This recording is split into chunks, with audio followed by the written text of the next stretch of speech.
พี่รอกังเว้นเฮ้ยพี่รอกังเว้นพี่ล็อกอยู่ไสอันนี้อยู่จะซื้อประตูมันกับใครเองโอ้ยเจ้าสุบาอะไรอันนี้มันประตูอัตโนมัติเขาตั้งไว้คนมาแล้วมันก็ไขแมนบ่เฮ้ยเออโอ้ท่านสมัยดีเนาะเฮ้ยเนาะขนาดว่าเฮ็ดประตูยังเห็นระบบพี่ดอก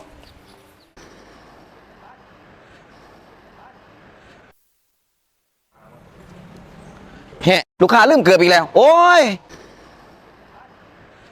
เกือบเลยเกือบต้นฟ้าไปเลย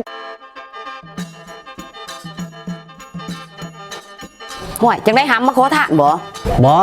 คอยมีเวียกสิลมกับเจ้าจะเป็นแม่สับปื้อเป็นบ่แมนอีปื้อมันเป็นจะได้โอ้ยเพิ่นงานแต่ว่าคอยเห็นมักเพิ่นเดี๋ยวนี้นะโอ้หมอดีใจกะเว้ยมักและเสียจังได้ห่วยก็คิดว่าสิเอามาเป็นลูกเป็นเมียนี่แหละจะสิว่าได้นี่มึงรวยอยู่บ่แหละหำมึงสิมาหมักลูกสาวกูเออขอไก่ไผก็ใหญ่กว่าเพื่อนเจ้าอยู่ได้จะเฮ็ดเวียกอีสร้างอาชีพเจ้าหันเท่าหำเป็นพนักงานบ่หรือจังได้บ่คอยเฮ็ดธุรกิจส่วนตัวห่วยดีแล้วเนาะธุรกิจอีสร้างละหำธุรกิจคอยเห็นบ่คุดจูจีขายห่วยมันเป็นตาสิรวยอยู่บ่คุดจุจีขายฮะจักรวยบ่รวยแล้วเขาก็รวยมาแล้วดิเบิ้งสินี่นางปื้อออกมาถามมันสิมักโตอยู่บ่ปื้อมานี่เบิ้งปื้อมันนี่ช่างนี่บักอันนี้มันว่ามันมักมึงมักมันอยู่บ่ใช่เบิ้งลุกขึ้นเบิ้งหันอุ้ยเตียดตอดปอดค้ามขอเดียวคือจังได้จังว่ามักข่อยเฮ็ดเจ้างามในตานี่แหละก็เลยจังได้เป็นเมียก็บ่มักจะดอกเตียได้เตียอยู่แต่แอวค่อยไหวเด้อเฮ็ดจะได้หามันบ่มักมึงได้หาเฮ็ดจะได้ก็เฮ็ดนะว่าแต่ค่อยได้นะเรื่องเงินเรื่องคำมีปัญหาดอกค่อยคุดจูจีมือเดียวก็ได้ดอกอันค่าดอกคันสันสิญัวมันให้ไปกลับก่อนให้มันได้ต้องบ่ได้ระวังสปือเดี๋ยวนี้เขาจะให้เจ้าเอาผัวเด้อเอากับผู้ใดเด้อกับบักขาวเศรษฐีจุจีหั่นเด้ว้ายเตียตดปอดก็สิเขาเอาซั่นบ่แม่แต่เงินมันหลายได้ปึกมันสิได้ซำได้วะอันกระดาษคุดจุจีขายตายเสาอันนี้บ่ฮู้อีสังเบิดในแข้งจับประซักนี่มีแต่มันผู้เดียวได้คุดจุจีขายห่ะย่างไปนำทางเนาะเห็นกองขี้ข้วยมีแต่ของมันเบิดได้ห่ะจักเด้อคนบ่มักโอ้ยอยู่นำกันไปมันก็สิมักกันเองดอกเงินมันหลายได้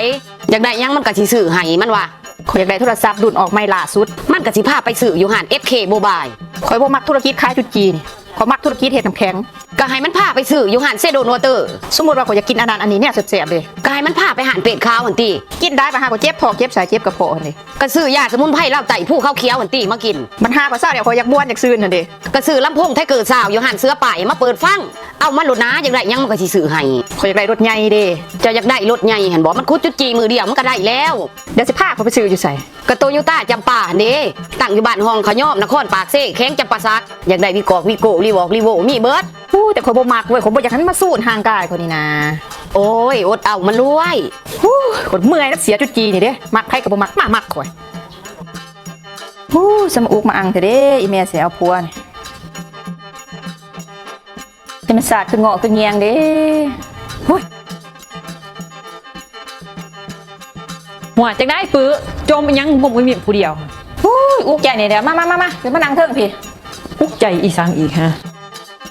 โอ้ยอีแม่ที่สิหาเอาผัวหัวก็ดีแต่ว่าบัดนี้น่าจะได้ถือทางถือแท่งเอาผัวนี่ต้องได้ถือทางถือแท่งนี่บ่นี่ตามไปยินพวกมีพวกเขาก็ว่าแน่นั่นแหละโอ้เพราะว่าเนี่ยนั่นเนาะไผสิทางสิแท่งเฮาบัดก็ผัวน่าจะเป็นผู้ทางผู้แท่งอีห่าคือว่าจังซั่นกูสิบ่ตายบ่บัดนี้จักแล้วกูก็บ่เคยเอาผัวคือกันคือสิบ่ตายติหากก็สิเจ็บแน่นะเบิ่งโซโอ้ได้ยินมาเนี่ยนี่แห้งบ่อยากได้ผัวเด้อเว้ยสิแก้ไขแนวใดเด้น้องบ้านนี่เนาะซะมันขึ้นยากแท้เด้กุ้งเอ้ยก็บ่เอาติผัวหั่นบ่เอาจังได๋อีแม่ให้เอาแม่นผู้ใดแหละที่ว่าแม่โตให้เอาโอ้ยถ้าเขาตีอ่ะเศรษฐีจุจีจักสิเฮ็ดจังได๋อุกใจอยู่นี่โอ้ยมีวิธีแก้อยู่แก้แนวใดไปหาของดีนำอาจารย์ติของดีอีสังของดีอยู่ยงคงกระพันฟันแทงบ่เข้ามีบ่ของดีแนวน่ะอาจารย์ใดอาจารย์อีสังน้องมีซ่าๆนี่นะอาจารย์ซ่าจรบ่ซ่าจรบ่แม่นอาจารย์ซ่าสุดบ่ซ่าสุดก็บ่แม่นมันมีซ่าอยู่นั่นซ่านี่แหละซ่าอะไรอีกอาจารย์ซ่าจรซ่าสุดกับว่าสุดโยดได้อาจารย์แบบมีซ่านี่แหละซ่าอีหยังนี่แหละให้กูสิพาไปเองไปอาจารย์นี่ล็อกเก่งเลยอยู่ยงคงกระพันฟันแทงบ่เข้ามักแนวนั้นแหละ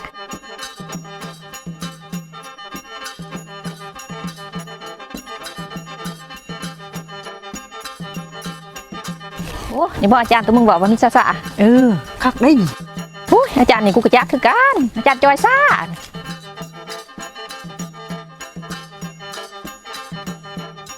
สบายดีอาจารย์จอยซ่า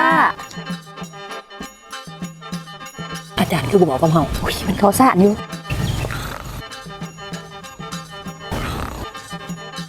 กูเบิ่งคักเลยเราบ่ได้เขาซ่าแล้วนอนทันทีมึงสิปลุกเราก่อนไปปลุกแล้วซะ อาจารย์ มาหยัง โอ้ยพาหมูมาขอของดีน้ำอาจารย์นี่แล้ว อยากได้อีสร้างแต่ของดีฮะ อยากได้คาถาฟันแทงพวกเขานะอาจารย์ ว่ายเสียก็ได้ไปให้หยังวีซ่านี่มีแต่ผู้ชายได้เขาเฮียน โอ้ยเป็นแม่ยิ่งกับโคเฮียนแน่บ่ได้บ่อาจารย์ โอ้ยเป็นมียิ่งมียาสิไปฟันไปแทงก็ผู้ได้ แม่ยิ่งแม่ยาเดี๋ยวอาจารย์แพงเป่าไม้หมูอยากฟันอยากแทง แมน คันว่าอยากเฮียนก็สิสอนให้แต่ว่ามันมีค่ายได้ แทงบ่อาจารย์ขาขาย สำเงินคำเล็กๆน้อยๆกับเราให้ไกลโตนี่นะ แต่ว่าดีอีดีบ่วิซ่าตัวนี้อาจารย์ ว่ายก็ดีแท้เลยเว้ยคือข่อยนี่อยู่ยงคงกระพันฟันแทงพวกเขาได้เนี่ย โอ้แม่นบ่อาจารย์ โอ้ยมองมันเสียหัวแตกคัก ใส่เพิ่งโอ้ยว่าแตกอีดี โอ้ยแตกดิ้วหันเลือดออกได้บ่นี่ โอ้ยเดือดออกร้ายได้นี่ โอ้ยจะเป็นสวยเด้โอ้ยมันมือยังกูสมุนนี้สมมติสวยแท้ ห่วยอาจารย์ใช้ว่าอยู่โยงโคงกระพันฟันแทงบวกเขา หันตีเป็นตาอยู่บ่อาจารย์ โอ้ยจังสีมันลักษณะถึกหมอมันเป็นถึกฟันถึกแทงกันฟันแทงจ้างบ่ได้ยินคอยมาแต่ค้าขายถือมาอยู่บ่ บ่มีอีกแล้ว อ้าวเฮ็ดจังได้สั่น ติดหนี่ได้บ่พ่อหมอ โอ้อย่างนั้นผัวบ่มีเงินนี่เบิ่งเฮ็ดซะหน้าก่อนก็จะ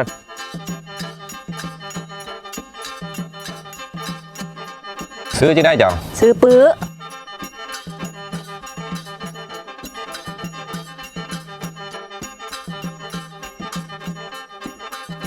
เอาบัดนี้สิอ่านสัญญาค้าขายสู่ฟังเด้อบัดนี้เด้อเอาเข้าใจเบิดแล้วเนาะ เข้าใจแล้ว คันเข้าใจได้ก็มาเซ็นบัดนี้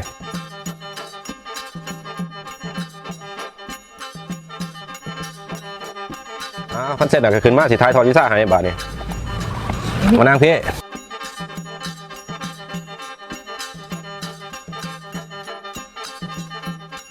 ตั้งใจเด้อบัดนี้เด้อ โอ้ย โอ้ย ห่วยอาจารย์คือโต๊ดแตก โอ้ยว่าสิใส่พลังลมปานจังได้ลมตดผนอมมันน่ะ แต่ว่ากินก็ใส่ได้อยู่ดอกอาจารย์ไปต่อเฮา อ้าว อ้าย โอ้ยนั่งบนข้างนั่นก็ได้คอยทายถอดพลังลมปาน ไปคือเสียว นั่นแหละจะเริ่มมีตัณหาล่ะต่อ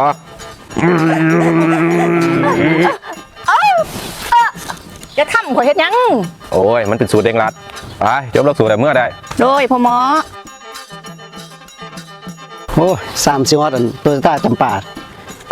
บ้านห้องขยอมนครปักเสแข่งจะบ่สั่งเขาคือสิขุดจูจีได้ไล่เติบดอก30ฮอดพุทธ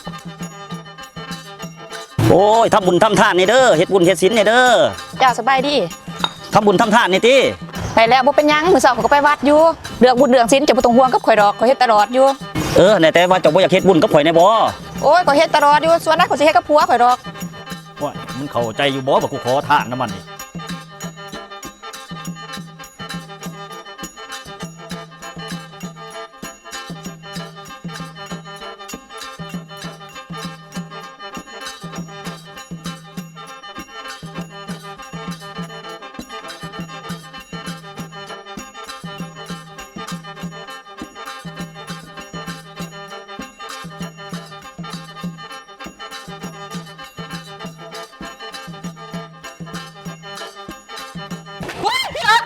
พี่ดอกกังแม่นเฮ้ยพี่ดอกกังแม่น พี่ลองอยู่ไส อันเด้อยู่จะซื้อประตูมันกับใครเอง โอ้ยเจ้าสุบาหลายอันนี้มันประตูอัตโนมัติเขาตั้งไว้คนมาแล้วมันก็ไข แม่นบ่เฮ้ย เออ โอ้ทันสมัยดีเนาะเฮ้ยเนาะขนาดว่าเฮ็ดประตูยังเฮ็ดระบบพี่ดอกพี่ดูกี่ดีเนาะเฮ้ยเนาะประตูก็เฮ็ดระบบพี่ดอก เจ้าก็จะสุบันนอกหลายอายเขา ไอ้ปุ้ย สบายดีลูกค้าสบายดีอ้ายสบายดีเอื้อยโดยอ้ายเอื้อยมือในมาซุนโตโยต้าสนใจรถรุ่นใดเด้เป็นพิเศษเนาะ อยากได้รถกระบะขอให้เพิ่นขี่ไปคุดจุจี อ๋อโดยเอื้อยก็สนองแนะนำเป็นขั้นนี้เลยเนาะกระบะรีโวแอดเวนเจอร์เอื้อยตัวนี้เป็นปีหลังสุดเลยและที่สำคัญตัวนี้เป็นรุ่นท็อปสุดเนาะมีกล่อง360องศาเลยตัวนี้สามารถเบิ่งกล่องได้หอบคันเลยเนาะและก็ตัวนี้เป็นจักร 2.8 ตัวนี้เป็น4 wheelอ้ายสามารถขับได้ตามทางแบบ คุกคลิกยังกับได้สบายเลยเนาะด้านข้างเนาะก็จะมีแวนแย่งข้างพร้อมมากกับกล่องข้างเนาะเราสามารถเห็นกล่องได้ทั่วทุกมุมเลย360เลยหน่อยเนาะแล้วก็มาเบิ่งด้านหลังเนาะด้านหลังก็จะมีเซ็นเซอร์หลังตัวนี้เวลาถอยหลังต่างๆโดยตัวนี้ก็จะเป็นแวนแย่งข้างเนาะแวนแย่งข้างก็จะมาเสริมกับกล่องข้างเช่นกันเนาะกล่องข้างก็จะเห็นห้องขับขี่สะดวกสบายเวลาเราถอยหลังต่างๆก็จะเห็นเป็นหอบคันเลยโดยอ้ายสำหรับทุกอย่างที่น้องบอกมาเมื่อนี้กับแมนฟังก์ชันหรือว่าออปชั่นต่างๆของรถรุ่นกระบะ Adventure Revo ตัวนี้เนาะ ว่าจังได๋เคยเอาตัวนี้บ่ มันสิขี่ไปโคตรจี้ท้องหน้าได้อยู่บ่นี่ โดยอ้ายน้องครับประกันเลยเพราะว่ารุ่นนี้มี4 wheel นะอ้ายเนาะหรือว่าขับเคลื่อน4ล้ออ้ายยุดจีกับซัมสิไซเพราะว่ากระบะมันกว้างอ้าย สันเก่าคันนี้แหละ โดยสั่งกระเซินลูกค้าด้านนี้เลยเจ้า ลูกค้าตกลงกันรุ่นนี้เลยบอถามว่ายังบอพอใจเขามีหลายรุ่นให้ลูกค้าเลือกอยู่เนาะเพราะว่าโตโยต้าจำปาของเขาเนาะมีครบทุกรุ่นเลยบอว่าจะเป็นรุ่น Prado หรือว่า Fortuner Vios หรือว่าเป็น Vivo ต่างๆเนาะลูกค้ามีครบทุกรุ่นให้ลูกค้าเลือก โอ้ยเอากลับบ้านนี่แหละบ่ให้เพิ่นใส่จุดจีได้แน่ สรุปเอาขั้นนี้เนาะวันนี้ลูกค้าสะดวกจ่ายสดบอหรือจ่ายผ่อนเพราะว่าทางเฮามีทั้งจ่ายสดและจ่ายผ่อนเนาะแล้วก็พร้อมกับโปรโมชั่นต่างๆเจ้าโดยลูกค้าสำหรับการจ่ายผ่อนเนาะลูกค้าสามารถจ่ายก่อนเริ่มต้น 9% ของมูลค่ารถจนฮอด 80% ถูกเนาะแล้วแต่ลูกค้าจะสะดวกจ่ายแล้วก็ผ่อนยาวเป็น1 ปี7 ปีเลยเจ้า จังได้เลยสิจ่ายสดหรือจ่ายผ่อน โอ้ยระดับเสียข้าวเสียกุจีจ่ายสดลงแล้ว โดยลูกค้าภายหลังที่ลูกค้าเอารถออกไปแล้วเนาะหรือว่าซื้อรถเข้าไปแล้วทางศูนย์ของเฮาก็จะมีหับประกันตัวจักร3 ปีหรือ 100,000 กิโลและหับประกันเช็คฟรี2 ปีหรือ 50,000 กิโลเจ้าและนอกจากนั้นยังมีบริการและการขายยกตัวอย่างเป็นซ่อมแปลงหรือเป็นน้ำมันเครื่องต่างๆ โอเคจังได้ก็ต้องเอาคันนี้ได้ โดย คือใจเขาแห้งนั่นนี่ โดยลูกค้ารถเช็คเยี่ยมหอยแล้วพร้อมส่งเลยเจ้า อ๋อแล้วเนาะคักไปเมื่อได้ก็แจกล่ะ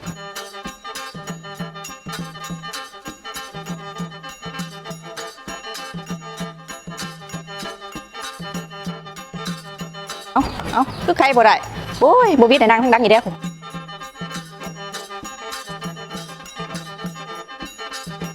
ว่าที่ไหนนี่คือบอกเขามาเป็นนางจ้างทางหล่างกันโอ้ยจังไรปื้อคือบ่นานั่งไหนพี่ จักแล้วขอใครประตูบ่ได้ โอ้ยจังแมันซาดมาสิใครให้นี่ เออ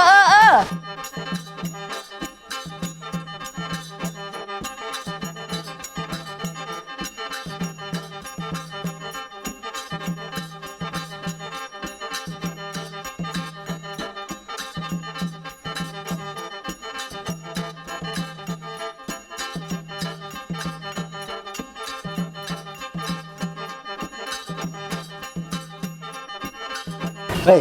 ค่อยแต่งกับเจ้าหมันสิเขาเดือดเราได้นี่รถค่อยกระซื้อให้อีสังค่อยกระซื้อให้หมดแหละตอนไหนเจ้าเสียค่อยจวดค่อยจัดจากเถื่อน เรื่องข่อยมันบ่ยากหรอกสำคัญมาจังสิมีปัญญาบ่จะฮู้บ่ว่าข่อยนี่อยู่ย่งคงกับพัดฟันแทงบ่เขา ตัวนี้เข้าบ่หลอกกับบ่ฮู้ได้ แล้วแต่เด้อคันแทงบ่เขาได้สุดแต่เจ้าได้ข่อยสิเปิดโอกาสให้แต่มันขึ้นกับความสามารถของเจ้าเอง ก็ถ้าเจ้าให้โอกาสค่อยนะเดี๋ยวนี้ ไปถ่ายอยู่ห้องจังน้องข่อยสิเข้าไป โอเคสำคัญจะไปท้ายอยู่ห้องเด้อ คิดบ่สิแทงกูเขาเพิ่นคือสิบ่ฮู้ว่าเฮามีของดีบ่เดี๋ยวก็สิจมมุ่นอัดมันไว้ก่อนมึงอย่าอายเขาเด้อเพียงไผสิมีปัญญาแทงไผสิมีปัญญาทังกูบาดนี้ แน่เว้นว่าสิแทงพวกเขา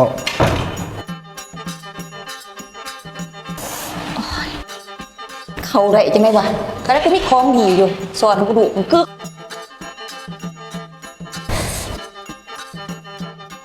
เป็นจังไง ข่อยจุกข่อยถามจะความซื่อจังได๋ว่าจะจังแทงกูเขา มาแต่แทงมากับเขาหมดแล้วเป็นยังสิพวกเขา แต่ว่าข่อยไปเฮียนม่วนอยู่ย่งคงกับพันฟันแทงบ่เขามาคักแน่เลย โอ้ยจะสิโกงสำไดสปื้อไปกับสิทธิ์มีครูกันบ่แน่ค่อยบ่ก้าวดอกเมียหัน ผู้แสดงว่าอาจารย์จอยสานตัวข่อยแล้วนี่ข่อยว่าเด้อนะมันผิดสังเกตแต่ตอนม่วงตกใส่หัวเด้อพุ่น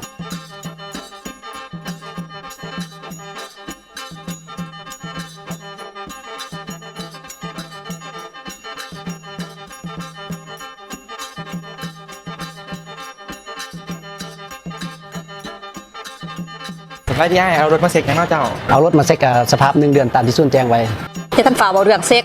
เห็นเกือบเขาว่าข่อยดื่มโพดไว้แต่มือมาซื้อรถพุ่น โอ้เกือบสีเหลืองตัวขาดๆบ่เอ้ย แม่นตัวขาดๆแล้ว โอ้เห็นอยู่เอ้ยพุ่นน้องเอาไปถิ่มอยู่ทั้งขี้เหงื่อพุ่น เอ้าจะมาไปทีมอยู่ทั้งขี้เหงื่อ น้องคิดว่าเกือบมาถิ่มแล้วเดี๋ยวน้องสิย่างไปเอาให้เด้อ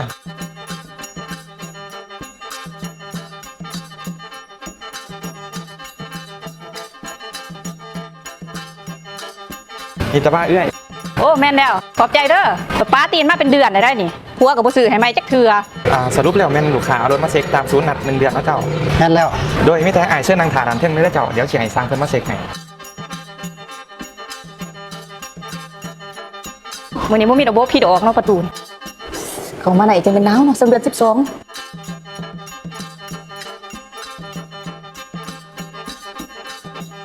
กอดเขาได้ให้กับหนาวแห้ง โอ้ยเจ้าก็สุบ้าแล้วสิมากอดกันอยู่นี่เป็นมาค่ายนำนะ บ่ได้สั่งได้น่ะประหยัดเงินของบ่พอแปลงรถไปจักสิเท่าใด ตัวนี้เป็นเครื่องดื่มกับขนมเมนฟรีสำหรับลูกค้าเด้อ ป้าบริษัทโตโยต้าจำปานี่ก็ตั้งใจดีอีทีเนาะเฮ็ดแนวนี่สิบ่ลุกทึ้นบ่ บอกเป็นหยังลูกค้าเชิญตามสบายเด้อ โอ้ยจะเป็นศาสตร์จะใจดีให้เจ้าห้างจะมีเด้อนางเด้อเฮ้ยจัดการแม่ข้าให้ล่ะ เอาไปแล้ว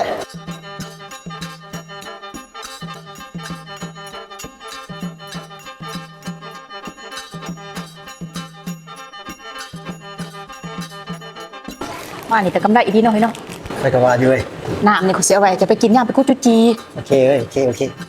พี่ร้อยรถลูกค้าเช็คแล้วได้เจ้าพี่แต่เชิญลูกค้าทางเคาน์เตอร์ด้านหน้าได้เจ้า สบายดีลูกค้า เจ้าสบายดี เชิญนั่งนะเจ้า โดยลูกค้ารถลูกค้าแม่นเขามาเช็คระยะตามที่ศูนย์พนัดไว้เนาะเจ้ารถลูกค้าเป็นรถที่ออกจากศูนย์ใหม่ได้1 เดือนเนาะเจ้าสำหรับการเช็คระยะแม่นบ่มีค่าใช้จ่ายเด้อเจ้าเพราะว่ายังเป็นรถใหม่เจ้าอยู่ในส่วนค้ำประกัน ฮะบ่ได้เสียเงินอีกหรือบ่นี่ โดยแม่นแล้วบ่ได้เสียค่าใช้จ่ายเจ้าระยะครั้งต่อไปมีแต่อีก3 เดือนให้ลูกค้าเขามาเปลี่ยนน้ำมันเครื่องเด้อเจ้า ด้วย โดยสำหรับโตโยต้าจำปาของเขามีโปรโมชั่นนะเจ้าสำหรับลูกค้าที่จะเข้ามาเปลี่ยนถ่ายน้ำมันเครื่องฐานัดไว้ตรงหนาจะได้รับส่วนลดค่าให้งาน10%เจ้าราคาอะไร10%สำหรับรถลูกค้าที่ยังอยู่ในส่วนค้ำประกันแม่นเฮาฟรีให้งานให้เลยเด้อเจ้าโปรโมชั่นนี้แม่นจะมีกำหนดฮอดวันที่31มีนาคมนี้เด้อเจ้า เบิดมันบ่เบียกมื้อนี้นี่ โดยแม่นแล้ว ไปฟ้าเมื่อพวกเขาบ่เอาเงินนำนี่ ไป ขอบใจเด้อลูกค้าที่เขามาใช้บริการ เฮ็ดกูอีแล้วระบบพี่ดอก บัตรคืนรถจะเริ่มเกิบเรื่อยๆเด้อ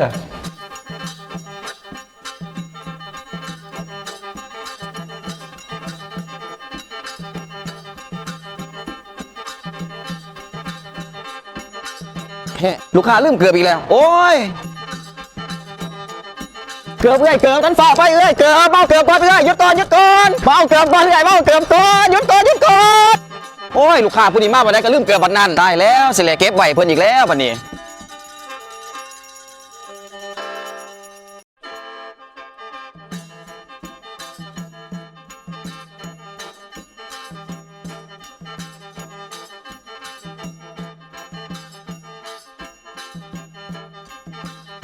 อ้าวไอ้ผู้มานั่งพี่เด้อปาดโทบ่เห็นทิศเดียว คือว่าอุ้ยลุยขึ้นเว้ยไปเสริมไขมันมาบ่ดีจังใดคือทอดข่อยล้านนอจังมาหาข่อยหันนอก็คือทอดหันแล้วคันคือทอดข่อยหันคือทอดโลดบ่เสียเงินเสียคำดอกเมาแต่ร่วมกันอยู่หันแหละเด้อปิ้งป้าสิไหมเบิดเลยหันสาวกุกนี่ได้ย่างผ่านกล่องน้อยหนึงเพิ่นก็ดีใจเนาะแม่นเพิ่นมากล้องบ่มีบทแสดงกะยาขอแต่ได้ย่างผ่านกล่องสักกุกหันหาจุเอ้ยสมาปวดตดทีเด้ห่วยเป็นจังได๋ปื้อขึ้นหน้ายื้อๆสิได้เป็นอีสังข่อยก็ธรรมดาอยู่เจ้าหันเว้าไปเลยเอาอีกแล้วปวดมาอีกแล้วว้ายสิอดได้บ่น้อแนวนี้ ถ้าปื้อแล้วเราบอกเขาอยากกินเขาว จักหน่อยสิสุกแล้วเด้อาศัยปล่อยตอนนี้ละโอ้ซ่อนหน่อยๆสมาตดใส่กันโอ้ยตายแล้วแนวนี้เอานี่เอาเงินนี่ไปซื้อขนมแล้วไปหลินบอลไม้เด้อ ขอบใจเด้อ ไป